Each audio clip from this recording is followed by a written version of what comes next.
dos mais matutinos, 25% mais vespertinos. Apareceu uma gravação aqui. Não, comecei a gravar só agora que eu lembrei. Mas tudo bem, vamos lá, continua. Ah, tá certo. Então, a ideia disso não utilizar nenhum tipo de ponto de corte, né? Só quando se for selecionar as populações, utilizar os 25% mais matutinos, mais vespertinos, os 50% intermediários aí. Os autores continuam falando, né, sobre as limitações metodológicas. O MEC não avalia explicitamente trabalhos e dias livres separadamente, né? Isso realmente acontece, né? O Roy Noschberg não leva isso em consideração, nossa sincronização social, né? Se o dia livre, se ele está trabalhando ou não.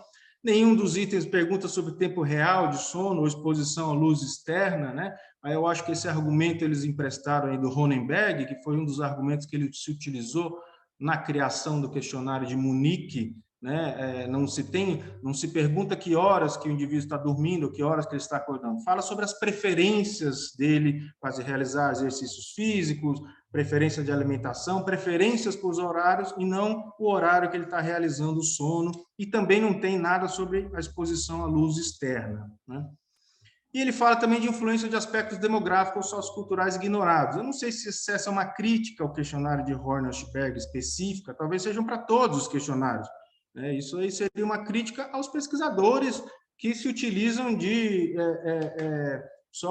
associações bidirecionais, né, entre a pontuação do questionário de cronotipo e algum outro fator, e não leva em consideração o aspecto demográfico ou sociocultural. Normalmente, a gente passa outros questionários, né, de aspectos demográficos e socioculturais quando a gente está estudando, juntamente com os questionários de cronotipos aí envolvidos.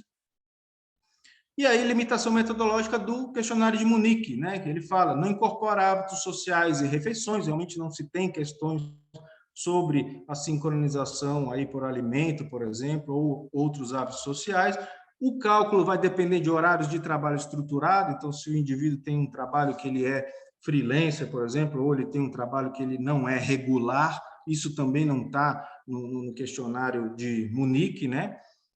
Pode não ser ideal utilizar uma população e uma cultura, né, que não depende, que não tem o conceito de tempo baseado em métricas, mas isso também seria uma crítica ao questionário de Horney e Rostberg, que eu me lembre, nós tivemos uma experiência, né, Mena, o grupo, né, do Mena com os trabalhos realizados com as tribos indígenas aí no litoral de São Paulo, né, da Dani Way e da Fernanda Torres, né, na dificuldade em aplicar o questionário de Hornberg com os indígenas, por exemplo, né, e essa limitação acho que também está presente no questionário do MEC, né, no Hornberg.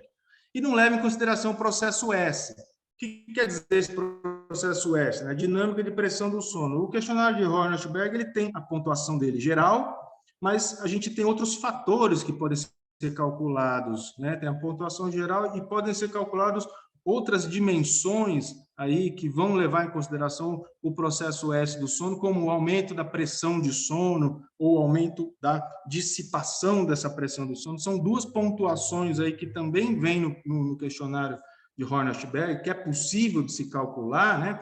Alguma coisa parecida com o raciocínio que John utilizou quando as respostas lá do questionário de Hornberg e calculou, né, outro ponto de vista em relação a ele. Então, é possível se calcular uma coisa que a gente não utiliza muito, né, a considerar aí a dinâmica no pressão de sono, por exemplo, aí, que o MEC leva em consideração e o Munique, o questionário de Munique, não. E aí, uma coisa polêmica, aí, né, os autores falam que é uma falácia se falar de cronotipo e preferência circadiana como sinônimos, né?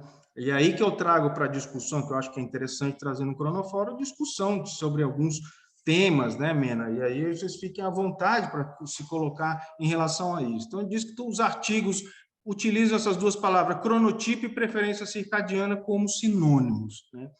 Os autores não desenvolvem muito essa ideia, mas pelo texto escrito dá-se a entender que o questionário de cronotipo de Hornberg, por exemplo, está falando mais sobre a preferência circadiana, e o questionário de Munique falando sobre os horários efetivos de sono, que são realizados nos dias livres e nos dias de trabalho, por exemplo. Então, ele diz que isso seria não são sinônimos isso, preferência circadiana e o horário efetivo de sono. Tá? Isso aí tem muita coisa envolvida aí nesse tipo de argumentação. Mais uma coisa que parece não haver dúvida é que todos os dois questionários e os outros que são baseados neles também avaliam aspectos do sono, né? Avaliam aspectos do ciclo vigília-sono. Talvez não sejam bons questionários aí para se avaliar outros ritmos biológicos, né? E essa é uma questão também importante que eu quero levantar aqui com vocês. Depois eu trago também alguma argumentação sobre esse aspecto. Depois ele fala sobre definições de cronotipo. Cada autor utiliza uma definição de cronotipo, isso é bacana a gente discutir também. O Hornberg conceituaram como um construto psicológico, né, de preferências, né, circadianas. Adam também, preferência de atividade de repouso do indivíduo dentro do ciclo de 24 horas. Lewandowski aí define o cronotipo como um atributo do indivíduo que reflete a sua fase circadiana. E aí ele fala de Hornberg, né, que insiste numa construção biológica aqui, e aí ele diz o que concorda com o termo inicialmente usado, comportamento temporal de um organismo. E aí, Mene, eu fui lá respondendo sua questão, eu fui atrás desse conceito aí de cronotipo. Me parece que Hornberg foi o primeiro que utilizou esse conceito de cronotipo, como a gente entende hoje, nessa diferenciação de fase. Mas tem um autor que é chamado Eret, em 1974, ele já se utiliza dessa palavra cronotipo, que os autores colocam aí, concorda com o termo inicialmente usado. Mas eu discordo disso, porque o Eret, ele tem um livro, né, o CC, esse livro lá, eles falam de forma geral, ele fala que o cronotipo é um fenótipo temporal de um organismo. Eles pegam aquele mapa de fase, sabe? Mapa de fase de indivíduos diurno, indivíduos noturnos, que as bolinhas pretas representando as acrofases. Então, eles falam de um cronotipo do rato, por exemplo. O rato tem um cronotipo diurno, a coruja tem um cronotipo noturno. Ele utiliza a palavra cronotipo nesse sentido, né? O Eret, em 1974, falando assim de diferentes espécies, né? E aí, o Hornberg, me parece que ele utilizou o termo cronotipo aí falando numa mesma espécie, é claro, na espécie humana, certo? E outras definições aí, né, mais que são mais diretas, enfáticas, manifestação comportamental e um traço herdado, né? Isso aí eu discordo, né, desse tipo de definição, mas tem na literatura, tem saindo bastante ênfase em aspectos genéticos, em aspectos de traços herdados, de traços denotando rigidez desse conceito de cronotipo, que é uma coisa que a gente tem que modificar nesse sentido, né, ou se posicionar contra esse tipo de discussão. Aí eu fui nesse trabalho do Hornberg 2019, né, que é aquele trabalho, Mena, que ele faz uma autocrítica, né? Vai estar aí, eu vou colocar no slide, no próximo slide, mas antes disso, apresentar a definição dos próprios autores do trabalho, né? O termo cronotipo refere-se a uma construção multimodal, né, que pode ser visto como uma expressão de vários ritmos circadianos. Aí, Chauhan et al. 2023, que é o artigo que eu estou apresentando, né, baseado na minha apresentação. E essa construção multimodal, eles vão mostrar no artigo, eu vou colocar a figura dela mais para frente. Mas antes, revisitando... Seu som está travando. Revisitando aqui o Hornberg em 2019, até que... desculpa, será que é meu acesso para a internet? Não, teu som está pipocando, Leandro. Não, mas isso não tem muito remédio. Isso é defeito da internet. É o cronotipo da internet, é isso de pipocar de vez em quando. Agora mesmo ele sumiu. Agora mesmo você sumiu do som. Voltou. Deixa eu desligar. Deixa eu desligar o vídeo aqui, vamos ver se melhora. O Hornberg 2019, né? Vou falar mais lentamente. Em resumo, sugerimos abandonar a noção de que o cronotipo reflete um traço pessoal estável em favor de um estado, como seria de se esperar se ele refletisse uma fase de arrastamento com as suas qualidades dinâmicas. Estava indo muito bem, né? Mas no mesmo parágrafo, né, desse trabalho, da autocrítica que ele faz, ele já fala isso. Embora reconheçamos a natureza dinâmica do cronotipo, enfatizamos sua base genética, né? Embora se possa avançar a fase de arrastamento de um cronotipo vespertino por meio de mudança de Zeitgebers apropriadas, e aí ele cita os trabalhos aqui, eu trouxe aqui para a gente discutir, ele ou ela recairá na fase atrasada assim que a intervenção parar. Tá? Então, esse é um posicionamento aí do Ronenberg importante, né? Parece que ele, né, teria dado um avanço no seu, ele sempre dizia que era um traço pessoal, né, do indivíduo, depois ele fez essa autocrítica, falou que é um estado, porém, né, ainda preso, enfatizando a base genética aí dos cronotipos. Né? Agora, Leandro, por favor, só primeiro, fase atrasada não é fase anterior, eu acho. Porque fase atrasada... a fase anterior. É a fase anterior que é mais adequada. E segundo, esse artigo do Ronenberg foi publicado numa revista de menor impacto. Ele continua publicando coisas que permitem a leitura dessa famosa base genética. E ele não tem discutido que o que é herdado, de fato, é a variabilidade na expressão dos cronotipos, e não o cronotipo propriamente dito, o que seria uma leitura muito mais rica e interessante, mas eu volto nisso daqui a pouco, vai. Certo.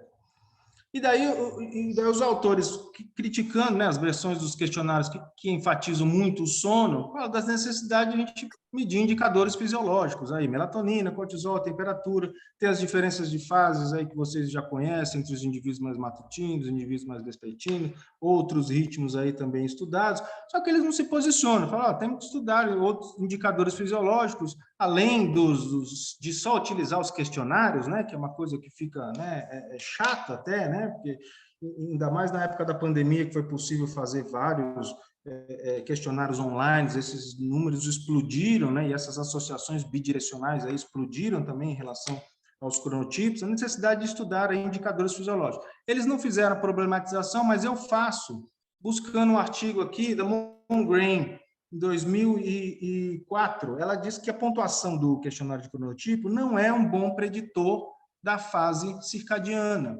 E aí eu quero compartilhar com vocês desse raciocínio. Ela dividiu aqui dois grupos, os matutinos extremos e vespertinos extremos, os vespertinos em negro aqui, matutino em branco, aqui a melatonina, por exemplo. Então, realmente, são duas populações diferentes, os vespertinos mais atrasados, matutinos mais adiantados, em relação à temperatura também, né? Tá dando para ver aí? A internet tá boa? Tá boa, tá tranquilo. Só que se a gente observar, a gente tem indivíduos aqui que estão com fases coincidentes. Então, quer dizer, vespertinos com fases de matutinos aqui no meio, né? Tanto de temperatura quanto de melatonina, né? Então, a discussão que ela faz, quando se coloca os dados do grupo todo, né, de matutino e de vespertino, a gente tem essas diferenciações. Melatoninas 20 e 41, vespertino mais atrasado, isso para todos os ritmos, né? Temperatura mínima, início do sono, final do sono, e são aí populações diferentes em relação à pontuação do questionário de cronotipo. E aí, quando ela coloca, divide esses indivíduos com as fases não coincidentes e as fases coincidentes, ele encontra esse tipo de resultado. Nas fases não coincidentes, é claro, são indivíduos matutinos e vespertinos com fases diferentes, né?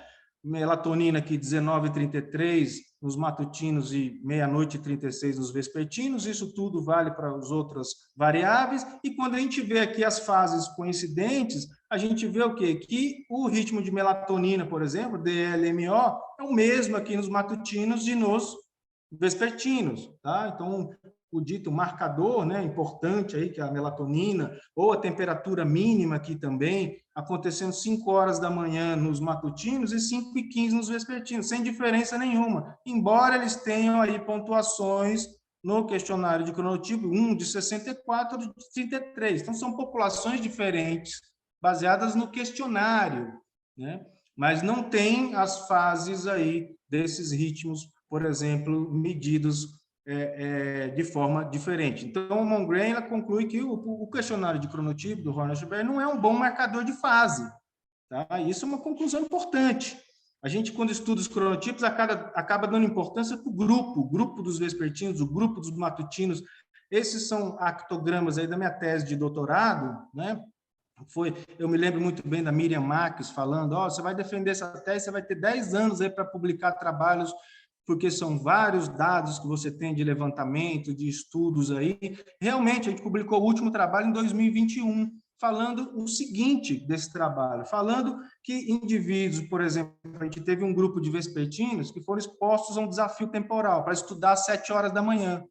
E realmente o grupo dos vespertinos não tiveram avanços de fases compatíveis com o início das aulas às 7 horas. A gente publicou isso aí em 2021, eu e o professor Mena. Mas se a gente vê individualmente, aqui eu selecionei 2 indivíduos, esse aqui são 2 indivíduos vespertinos com a mesma pontuação do questionário de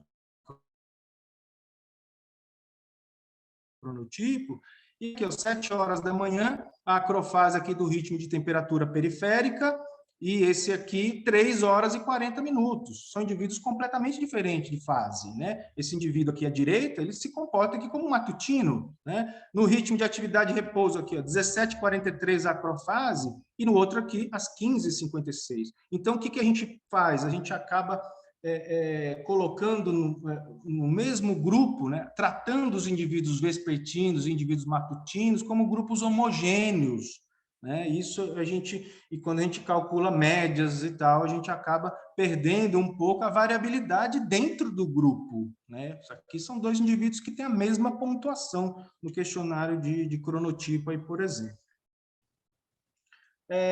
Aí eles falam sobre fatores associados ao cronotipo, eu não vou me estender pelo horário, mas são fatores que todo mundo já conhece, associados ao cronotipo, fatores genéticos, ontogênese, diferenças sexuais, traços de personalidade. Tem coisas surgindo com época do nascimento, né? Mais vespertino, nascimento, latitude e longitude, horário de verão, jet lag social, exposição à luz natural, padrão alimentar e uso de estimulante. Fique à vontade. Falo sobre eles ou menos? Acho que não, né? Acho que é mais de consenso. Não, a Rúbia está querendo perguntar uma coisa, querendo comentar uma coisa. Diga, Rúbia. Não, é que quando ele estava mencionando no slide anterior, se puder voltar, sobre essa questão dos fatores fisiológicos não coincidirem com o questionário de cronotipo, aí eu acho que fica bem clara, né, a questão das preferências, porque provavelmente esse indivíduo aí que se identificou como vespertino, mas que está com as variáveis fisiológicas todas como matutino, ele está manifestando uma preferência que ele na vida real não está conseguindo manifestar. Ou seja, eu acredito que, não sei, que isso seria uma discussão muito, assim, nessa questão da preferência, mostrar justamente isso. O indivíduo prefere dormir num horário, mas na vida real ele não consegue fazer esse horário da preferência dele, esse conflito, né, temporal. Não sei se se seria uma das formas para poder explicar essa questão, Leandro. O que você acha? Sim, com certeza, faz todo sentido, e é bem atual, né? O que seria a preferência circadiana, o que seria o cronotipo, né? A gente pode, pensando, por exemplo, a população de vespertinos, por exemplo, pode ter esses grandes números aí, né, de situações ruins que são associadas aos indivíduos vespertinos, mas tem vespertinos que podem estar sincronizados, é um outro argumento que eu falo, né? Você está falando, tem um indivíduo que prefere uma coisa, mas está fazendo outra, ele está em conflito. Mas também tem aquele vespertino que está sincronizado ao horário vespertino, né? Ele tem as atividades mais vespertinas, ele tem as atividades mais à noite, à tarde, né? Ele tem essa sincronização. Será que ele também sofre de todos aqueles problemas? E outra, deixando o raciocínio, né, talvez influenciado pelo Mena, né? Esse indivíduo vespertino, ele pode ter uma fase matutina, ele pode estar sincronizado ao horário matutino. E aí? E aí ele é matutino ou ele é vespertino? Né? Então, aí que eu acho que está a grande discussão, né? Se é cronotipo, se é um cronoestado, por exemplo, né? Isso aí a gente tem que discutir, tá? E eu acho que esse fórum é o caminho para isso. Então, de todos esses fatores, podemos passar alguma questão desses fatores aqui? Fatores associados ao cronotipos, bem A relatado na genética, Leandro, eu acho que a genética valia a pena a gente comentar, principalmente no final do século passado, muitos trabalhos afirmaram a determinação genética direta, né? Tal gene produz tal cronotipo. E aí tem uma questão que me parece relevante ser levantada. Primeiro, é surpreendente que genes participem de comportamentos? Seria surpreendente se você descobrisse um comportamento que não envolva genes e, portanto, proteínas. Então, isso não existe. Claro que todo comportamento envolve uma certa mobilização de genes. Agora, envolver genes e se reduzir a genes é muito diferente. Agora, por uma série de questões ideológicas, filosóficas, conceituais, existe uma expectativa na população de que tudo se reduza aos genes. Agora, isso está acabando, está fazendo água, nitidamente, na literatura. A gente já não está mais vendo afirmativas tão definitivas como tal gene está associado a tal característica, né? Eu acho que hoje se fala mais de propensão genética, genética, e que a ontogênese vai confirmar ou não, conforme os desafios temporais que aquela pessoa for submetida ao longo da sua existência. Me parece uma explicação muito melhor do ponto de vista biológico do que essa outra mais rígida, mais determinista. A Roberta quer falar? Oi, Leandro. Surgiu uma dúvida para mim com relação a esses fatores, né? Os traços de personalidade e época de nascimento. Por exemplo, a época do nascimento poderia ser porque uma criança que nasce no inverno ou no verão, que os dias são mais claros ou mais escuros, a construção do cronotipo desse bebê vai ser afetada por conta dessas condições da época do ano? Seria mais ou menos isso, durante esse neurodesenvolvimento? Isso, seria, o pano de fundo seria esse, até antes do nascimento, né? Exposição, os trabalhos falam que tem maior nascimento de vespertino na primavera e verão, e matutinos no outono e inverno. Em resumo, é isso, né? Então, se a gente fala de maior nascimento de vespertino em primavera e verão, a gente pensa que a gestação foi feita no outono e no inverno, por exemplo, com noites longas, né? Com aumento de níveis de melatonina, por exemplo, tá? Mas olha só que interessante, aí pensando no que o Mena estava falando de determinismo aí, tem um trabalho do Takao e colaboradores, ela avaliou 1.200 pessoas e viram que não tinha essa associação nos indivíduos de 18 a 30 anos, né? Essa associação tem em quem? Tem outro trabalho, 2011, do Arada, que ele analisou 10 mil pessoas aí de 2 a 12 anos. Aí, de 2 a 12 anos, essa associação fica mais forte, né? O que a gente interpreta disso? Muita coisa aconteceu no meio do caminho, ao longo do desenvolvimento, da ontogênese, né? Não é o fato de você nascer na primavera e verão que você vai ser o vespertino, né?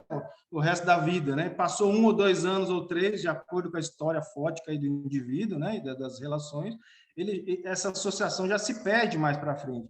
E o que saiu também interessante é que essa associação só acontece com os homens, com as mulheres não. E aí você tem uma discussão sobre a plasticidade do sistema de temporização, né? Do sistema de temporização dos homens é mais plástico que os das mulheres, por exemplo. Aí é uma discussão de fundo aí que tem nessas relações.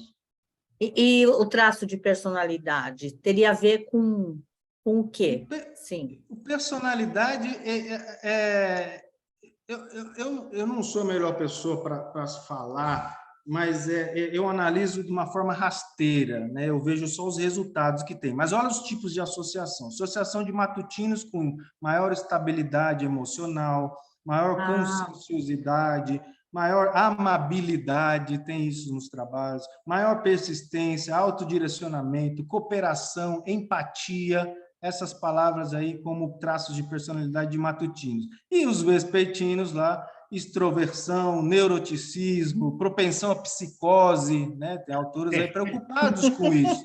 Tem autores preocupados com isso, com essa propensão à psicose, né? Tem que agir antes, na adolescência, na infância, com esse indivíduo vespertino aí, busca de novidades, mais hostilidade, esse tipo de personalidade, né? Entendi. Muito interessante isso. Tem uma característica dos vespertinos, é um dos trabalhos mais ou menos recentes, eu tenho o original para quem quiser, que mostram que os vespertinos têm uma rede social mais ampla que os matutinos, o que é muito interessante, né? Eles se expõem. É muito interessante. Eu acho que essas diferenças elas merecem ser levadas em consideração. Interessante. Muito obrigada, Leandro. Que isso.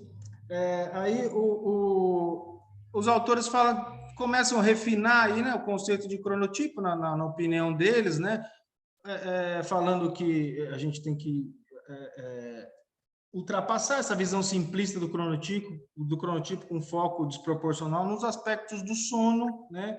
E aí ele fala, né, é crucial não subestimar tais influenciadores, que são os influenciadores da página passada, né? Incluindo estilo de vida, localização geográfica, traço de personalidade, consumo de drogas, etc., né? E obesidade, para entender melhor o verdadeiro cronotipo. Aí eu acho que eles, né, estão em busca do verdadeiro cronotipo. Aí eu acho um pouco de exagero, mas é um posicionamento aí desses autores. Eu coloco em vermelho aqui, acrescento algumas coisas, né, para a gente ultrapassar a visão simplista do cronotipo com foco desproporcional nessas associações bidirecionais, né? E aí o último cronofórum foi muito bacana, né? O trabalho de Vânia e das meninas aqui apresentando outros fatores, ou outras formas de se analisar, de se levar em consideração aí essas associações, modelos, né, multimodais aí. E também visão centrada na média dessas acrofases de diferentes grupos, quer dizer, grupo matutino, intermediário e vespertino não são grupos homogêneos, eles são grupos heterogêneos aí em relação de fases, né? Tem uns vespertinos com mais facilidade de sincronização, outros não, o mesmo para os intermediários, os mesmos para os matutinos, isso aí a gente também, eu acho que a gente pode refinar no conceito de cronotipo. E aí ele coloca o modelo dele no trabalho, que é esse aí, modelo multidimensional do cronotipo, do Shawan, de 2023, que leva em consideração, né, os indicadores dos cronotipos, aí aspectos genéticos, né, que foram citados, aspectos individuais, aí, sexo, né, idade, aspectos aí ambientais, né, como estação do nascimento, aí, que a gente já falou, latitude, longitude, e os aspectos sociais, aí, né, padrões de dieta, o jet lag social, a exposição à luz artificial, e eu achei falta um pouco de aspectos culturais também envolvidos aí nesse aspecto. Ele poderia ter abordado um pouco mais, né? Ele colocou poucos parágrafos lá falando sobre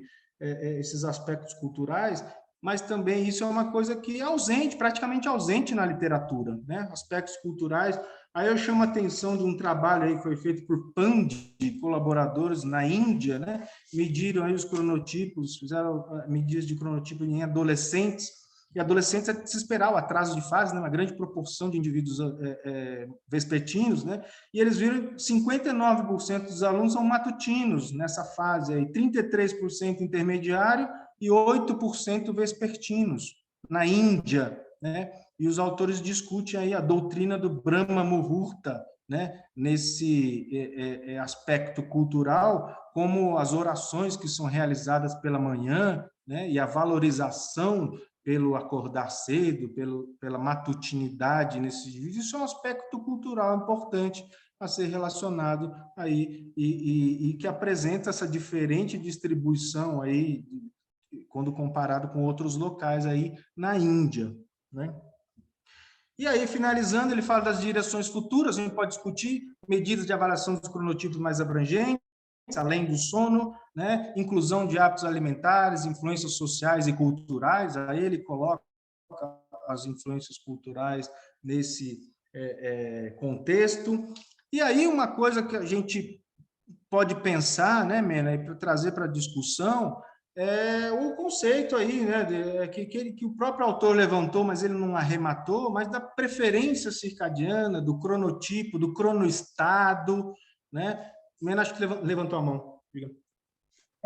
Então, me parece que faltou um elemento que eu diria que é absolutamente fundamental na caracterização dos cronotipos, que é plasticidade.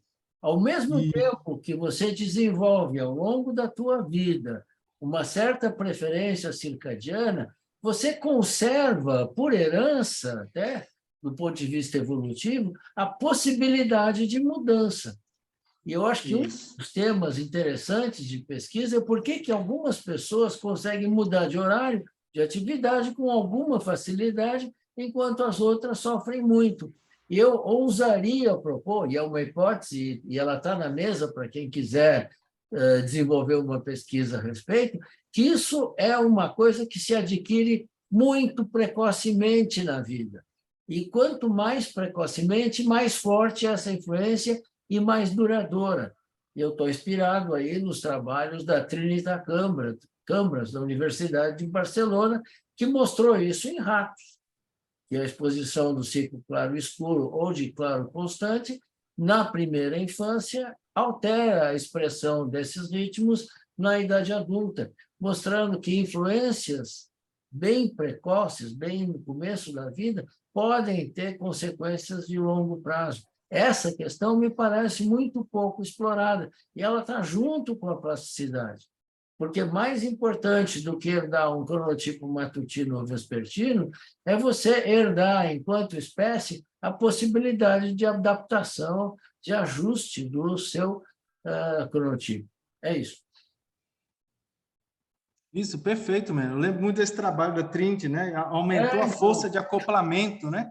Aumenta a força de acoplamento desses animais na idade adulta, e eles têm dificuldade de apresentar aquele splitting, né? Aquela partição do ritmo. Exatamente. Isso mesmo. Um ritmo mais forte, né? Isso faz todo sentido. Isso é importantíssimo. Faz, sem dúvida. E eu acho que é isso da literatura. Aí também a falta de estudos longitudinais, né? Os autores falam em possibilidade de intervenção, né? Se a matutinidade aí está relacionada com um fator de proteção e a vespertinidade de fator de risco, então a necessidade de intervenção. Eu acrescento aí o estudo da plasticidade mediante desafios temporais, para a gente medir essa plasticidade aí, né? Então, aplicação de questionário diversas vezes durante o estudo longitudinal, né? Em associação com as medidas de vários ritmos biológicos, então, avaliar a mudança de fase, ângulo de fase, sincronização, né, com ciclos ambientais. Isso falta na literatura, esses estudos longitudinais. Eu achei não sei se dá tempo de a gente falar um pouquinho dele, rapidinho.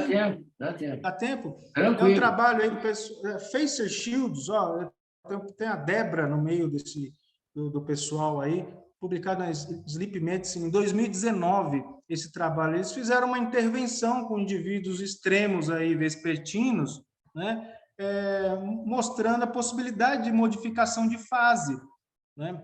Então, eles tinham lá um protocolo aí de 6 semanas, né? Esses indivíduos mediram em casa, mesmo fizeram coletas de saliva em vários horários para se ver o ritmo de melatonina e de cortisol durante a manhã. Também vinham para o laboratório para fazer essas medidas, faziam medidas também de força, medida de desempenho aí cognitivo. E essas intervenções, tá? Então, tinha um grupo controle e o grupo experimental. O grupo experimental fez a famosa higiene do sono aí que a gente, né, comenta, né? Então os voluntários foram convidados, solicitados a acordar 2 a 3 horas antes do habitual deles, né? Todos os 2 grupos vespertinos, né?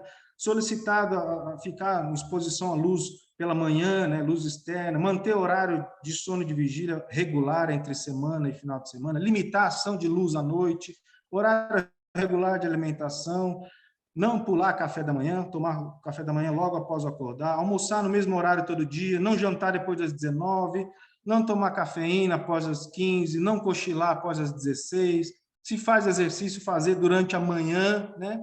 E o grupo controle, eles falaram, ó, você só mantenha lá os seus horários regulares de alimentação, mas isso não vai causar nenhum tipo de modificação, mantenha a sua rotina. E eles fizeram essas comparações aí, é claro, tivemos aí modificação de fase, né? Esse em branquinho aí, ó, o início do sono, 2 horas de modificação do início do sono, né? O início da vigília aí também, em branco, né? São os indivíduos experimentais, né? Pré e pós, em cinza aí tem um grupo controle, modificação do meio da fase de sono, né?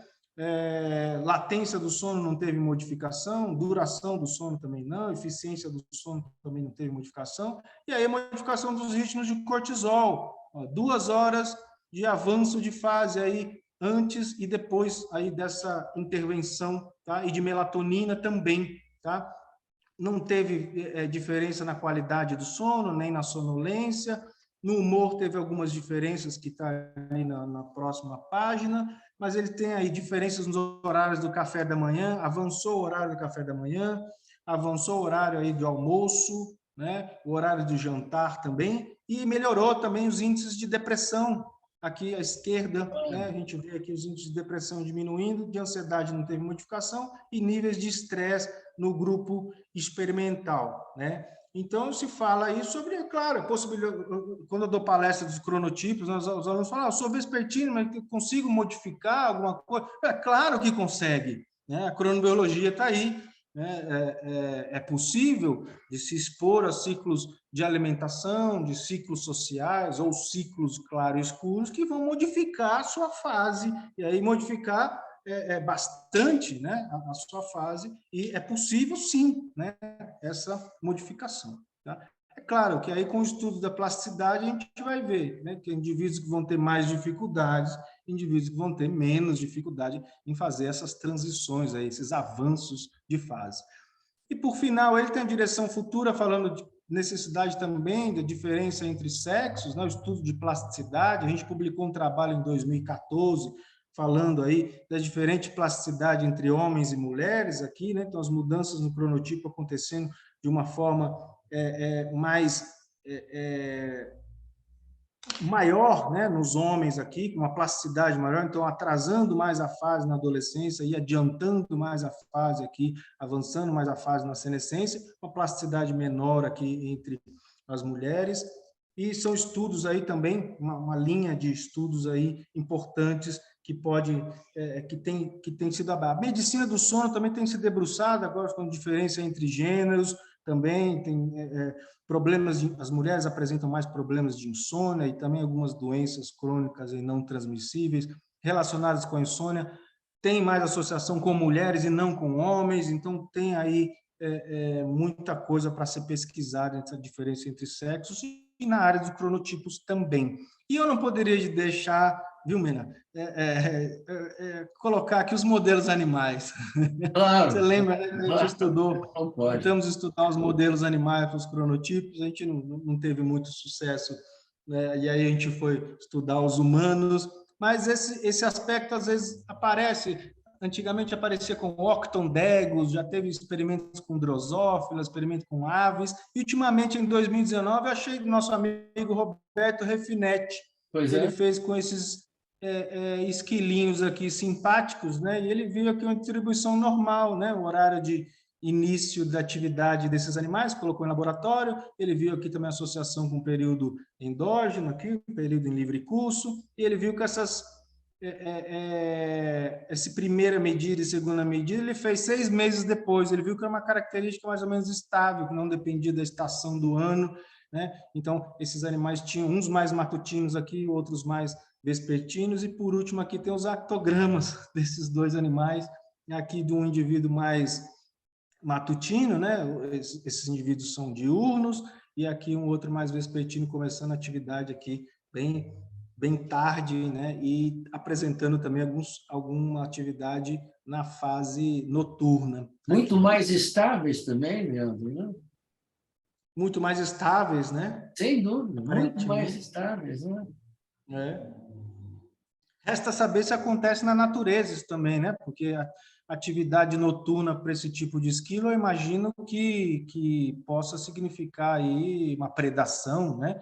Então, essas atividades aí desse indivíduo vespertino à noite aí, eu não sei se elas são perigosas no Isso é um campo aberto na literatura. Tem muita coisa a ser feita aí, das relações temporais entre espécies e entre espécie e o respectivo ambiente.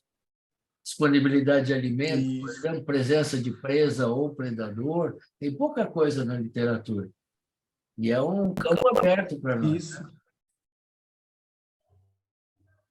Isso. Ver a sincronização por alimento, colocar o alimento só nessa partezinha aqui para esse indivíduo vespertino aqui, né? Ver o que acontece. Ver se ele vai ficar só à noite com essa atividade, né? Tem um trabalho na literatura que mostra machos alfa e machos beta. Machos alfa são machos dominantes numa colônia.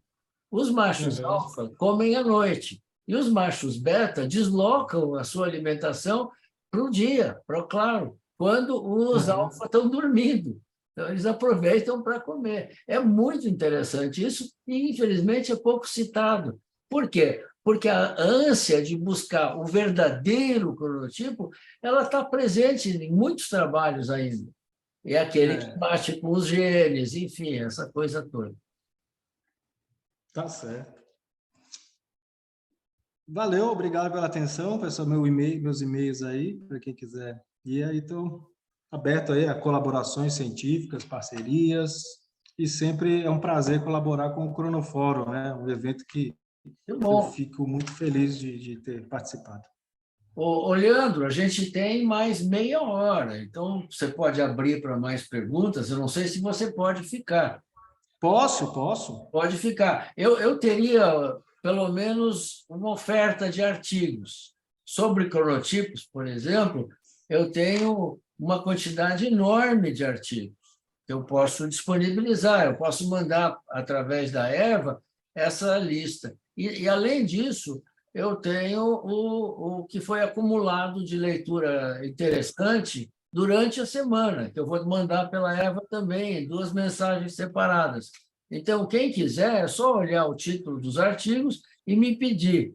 Esses que eu mando nessas listas que vão através da Eva são artigos dos quais eu tenho o texto completo, coisa que muitos de vocês não conseguem acessar. Eu consigo, porque eu sou editor de algumas revistas e, com isso, eu ganho a possibilidade de compartilhar esses textos completos. Então, usem e abusem. Para mim, não custa muito, ainda mais agora, desse jeito que eu descobri. Vocês mesmos podem abrir os artigos originais, então nem precisa me pedir.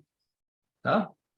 E, inclusive, numa das listagens, vai esse editorial da Nature sobre a não neutralidade da ciência, que é muito interessante e que eu recomendo fortemente a todos a leitura. Leandro, continua atendendo aí as dúvidas.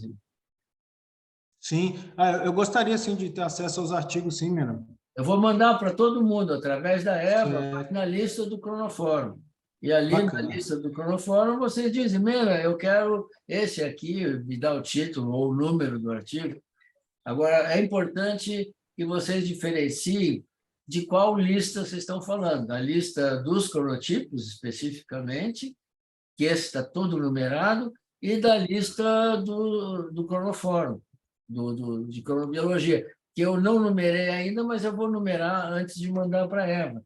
Então, é só me dizer lista tal, número tal. Aí eu já mando, nem preciso mandar, vocês mesmos abrem. A partir do título, vocês abrem. Clica ali e já abre o artigo completo. Ficou muito mais fácil isso para mim. O único trabalho é mandar a lista toda e fazer a lista, claro, isso dá bastante trabalho. Eu tenho que ficar dando uma lida dos artigos para ver o que, de fato, pode ser uma novidade, uma coisa mais interessante.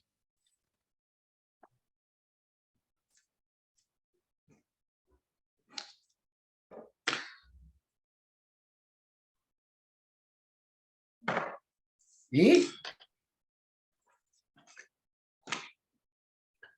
parou aí o compartilhamento? Parou, né?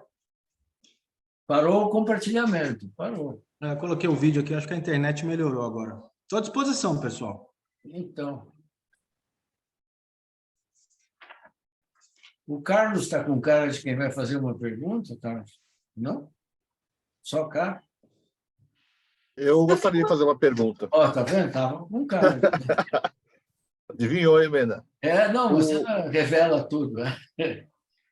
É uma coisa que eu gosto de estudar, eu sou curioso assim, mas eu não sei ainda porque eu tô recente no grupo, né? Ainda não tenho muita profundidade. Mas o magnetismo da Terra e o ciclo lunar influencia nos ritmos circadianos? Ótimo. Essa pergunta apareceu em 1960. Opa, Não, 1963. apareceu, e o pior é que nunca foi respondido. A melhor resposta que tem não sei se o Leandro quer acrescentar alguma coisa, mas a melhor resposta que eu conheço, muito provavelmente sim, não se sabe com que força. O Franz Halper disse isso em 1960, lá no simpósio inaugural da cronobiologia. Ele diz que é um fato que radiações eletromagnéticas atravessam o nosso corpo e atravessam a Terra e saem lá do outro lado. Algum efeito pode ter. Então, faz parte do ambiente no qual nós evoluímos. Então, não tem por que não. Tem que demonstrar, tem que provar. Até os polos, eles são invertidos de tempos em tempos também, né? Então, eu acredito que a gente, de alguma maneira, recebe uma influência muito grande, né? Afetado por essas coisas. E pelo ciclo lunar também. Sem dúvida. Que a natureza é afetada por isso, né? As marés. Claro, não tem porquê, não tem porquê. Agora, claro que tem espécies que são mais, obviamente, diretamente afetadas, as espécies da orla marinha, e espécies que são menos. Os humanos estão no meio do caminho, eles são, em parte, afetados ou não. Os cariocas e baianos são muito. Eu acho que Temer não trabalha, se não me engano, do Horácio de La Igreja. Horácio, isso mesmo. Que associando ciclo lunar com duração de sono, né? Não Exatamente. E esse está na lista dos trabalhos interessantes, de uma das duas listas, eu não lembro de qual, mas está lá. Certo. Ciclo lunar. Boa, bem lembrado. Influenciando na duração do sono, se eu não me engano. É isso mesmo. E o Horácio responde e-mail. Ele demora um pouquinho, mas ele responde. Ele é muito gentil e ele gosta muito do nosso grupo. Costuma dizer que gosta. Então, ele responde. Pode escrever à vontade. Eu acho que a gente tem que cultivar esse hábito de perguntar para os autores, né? Criar diálogos e tudo. É muito importante isso. Principalmente para os que estão de novos, né? Na cronobiologia. Essas moças que estão chegando ultimamente, elas devem ousar perguntar, não tem que ter vergonha. Não tem mesmo. Sim. Tem que perguntar. Obrigado.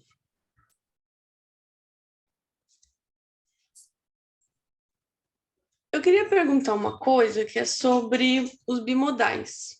Interessante. Que acho que não foi falado aqui, mas eu queria saber um pouquinho mais sobre o que eles seriam do ponto de vista de preferência e o que significa esse perfil, esse quinto perfil, vamos dizer assim.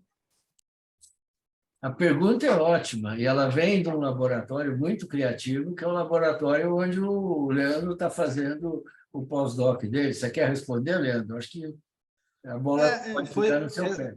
Essa ideia do John, né? Muito bacana, bem criativa, né? Como o Mena diz, que ele sacou, né? Ele percebeu, né, que nas respostas, analisando as respostas do questionário de cronotipo, ele viu que tinha indivíduos que ora pontuavam bastante e ora pontuavam pouco nas questões, né? Então, quando se pontua muito, você fica lá nos matutinos, né? Se pontuar pouco, você fica mais para os vespertinos. E ele viu uma subpopulação dos intermediários, né? Que não tinham pontuações intermediárias. Algumas questões eles respondiam lá que preferem de manhã e outras que preferem mais à noite. Então, ele tinha esse padrão duplo. E aí ele fez uma fórmula para se calcular no questionário de Horn-Ostberg, a prevalência desse tipo de população, que é retirada dos indivíduos intermediários, né? Que seriam os bimodais.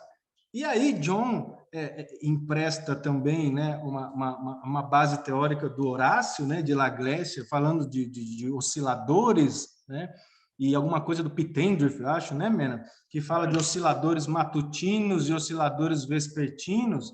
O John explicando isso aí é muito bonito, né? Ele falava que os indivíduos, os matutinos teriam assim, todos teriam, né, em teoria, dois tipos de osciladores, um oscilador matutino e um oscilador mais vespertino, né? Ou osciladores, né, no plural. Os indivíduos matutinos teriam uma força maior no oscilador matutino, o vespertino o contrário, e os intermediários teriam uma força igual, né, ou semelhante à força de acoplamento entre matutino e vespertino. Então, eles teriam uma grande força de acoplamento, por isso ficariam intermediários. E os bimodais teriam uma força fraca, né, teriam osciladores mais fracos. Seriam, na ideia do John, os indivíduos mais plásticos dentro dos intermediários, aqueles que podem facilmente, né, ter fases mais matutinas e fases mais vespertinas. Para mim, falta um argumento nessa hipótese do John, que eu acho ótima, eu concordo muito, gênero, número e grau, mas eu acho que falta um elemento, que é o seguinte, que é entender a expressão atual do cronotipo como sendo resultado de um processo filo- e ontogenético. Filogenético, porque somos animais diurnos. Então, isso foi desenvolvido ao longo da evolução e nós carregamos essa característica, em princípio, até hoje, apesar da luz elétrica e outras coisas, né? Agora, cada indivíduo vai construir o seu cronotipo ao longo da vida. Alguns mais precocemente, outros menos precocemente, alguns mais plasticamente e outros menos plasticamente. Eu acho que essa é a fronteira do conhecimento, que é um mergulho na ontogênese, como que cada indivíduo construiu a sua ritmicidade, o que vai nos permitir perguntar para esse indivíduo como que ele suporta, como que ele enfrenta um desafio temporal. E aí a gente pode bolar experimentos com desafios temporais para comprovar ou não essa plasticidade. Me parece um campo extremamente promissor e eu estou disposto a colaborar com quem quer que seja num investimento desse tipo. Enriquece o conceito de cronotipo, tornando mais biológico no bom sentido da palavra, em que biológico está associado e não dissociado do meio ambiente, como se fosse uma característica em si, independente, autônoma. Isso é falso. Que biologia é essa que não depende de ambiente? Né? Biologia é doida. Então, acho que a gente resgata a biologia ao resgatar essa história, filo- e ontogenética dos cronotipos.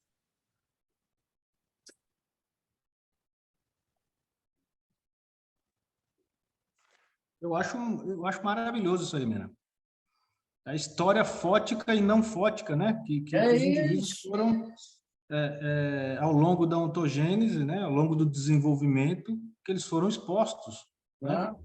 E tem uma outra história, Leandro, que essa é mais difícil de estudar, mas nem por isso menos fascinante, que é a história de interação social, que começa lá nos cuidados maternos, a hora da mamadeira, como é que ela era administrada, se era administrada rigidamente ou não. Isso é uma coisa que cada um de vocês, pode perguntar para vocês mesmos, para as famílias, para as mães de vocês, enfim, para o pessoal em torno. Como é que era? O horário de alimentação era rigoroso, era rígido?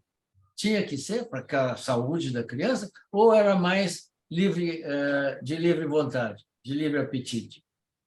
Essa diferença já é fundamental, eu acho, eu leio assim, na determinação do cronotipo futuro. Como que esse cronotipo foi se construindo? Por quê? Porque a gente acrescenta uma visão dinâmica no cronotipo, que é o que é relevante do ponto de vista adaptativo.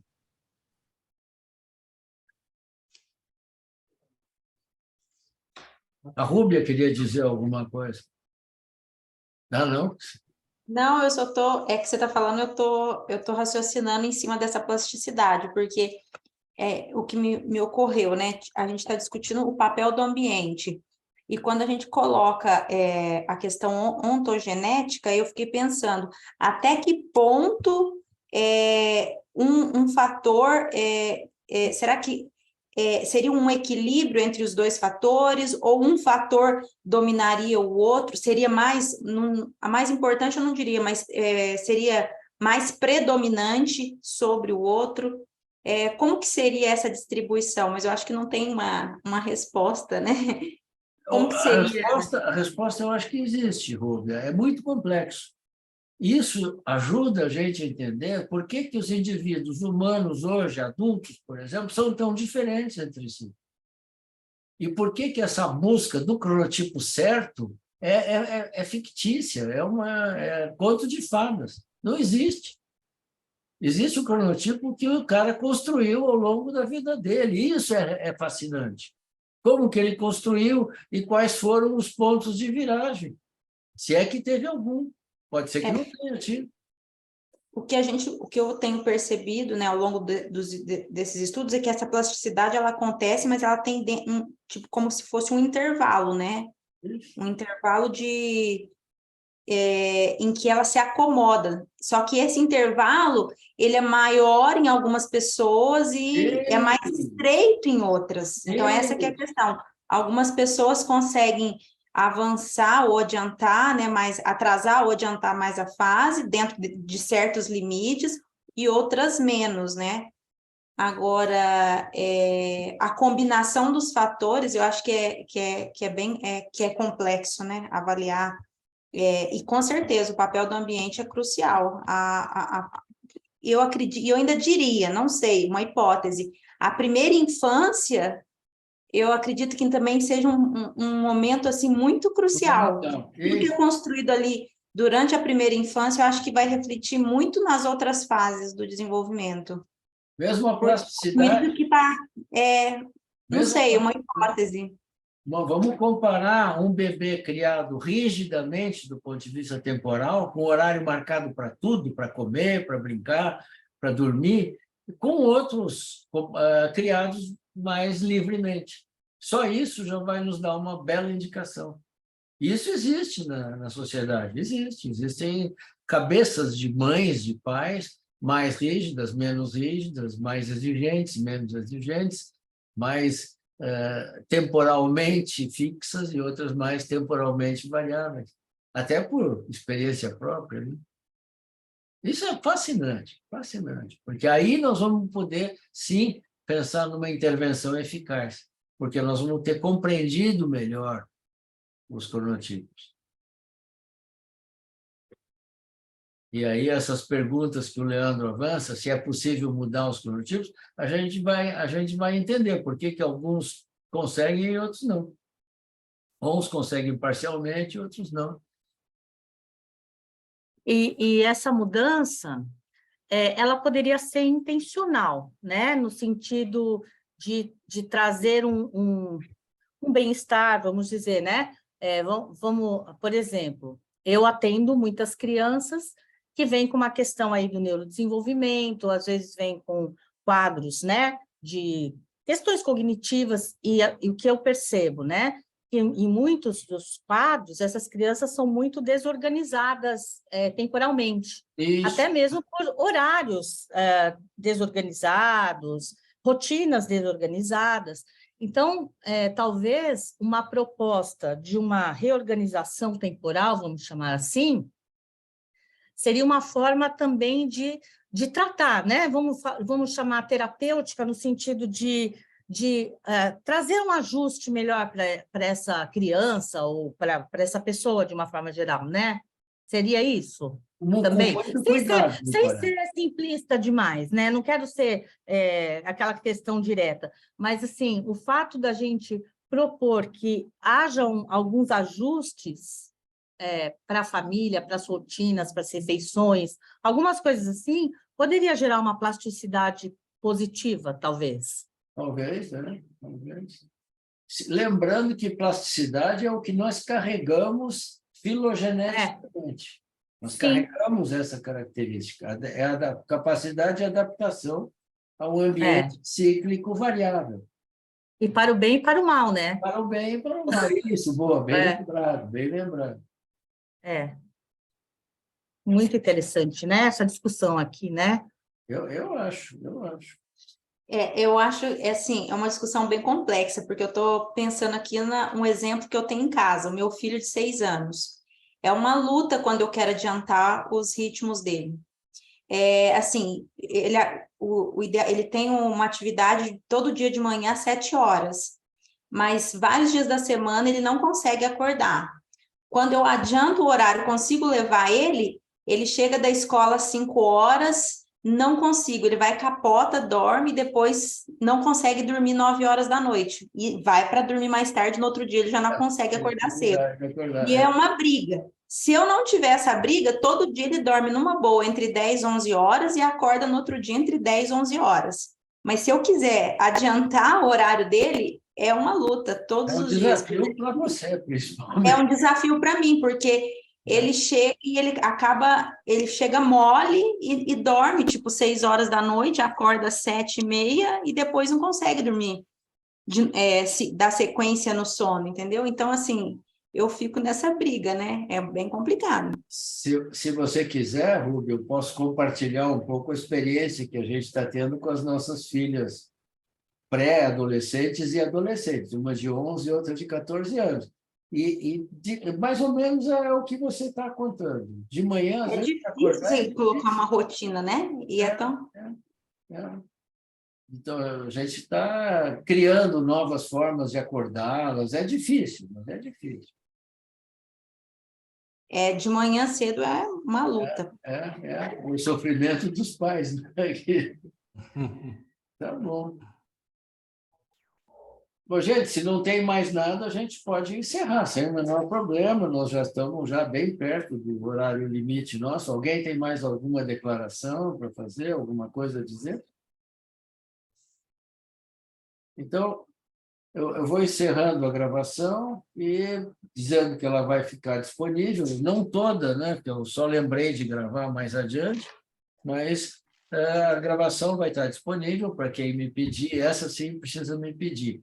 O resto vai estar tudo lá. Aliás, eu vou botar o arquivo da gravação também disponível na lista que eu vou mandar pela Eva, tá bom?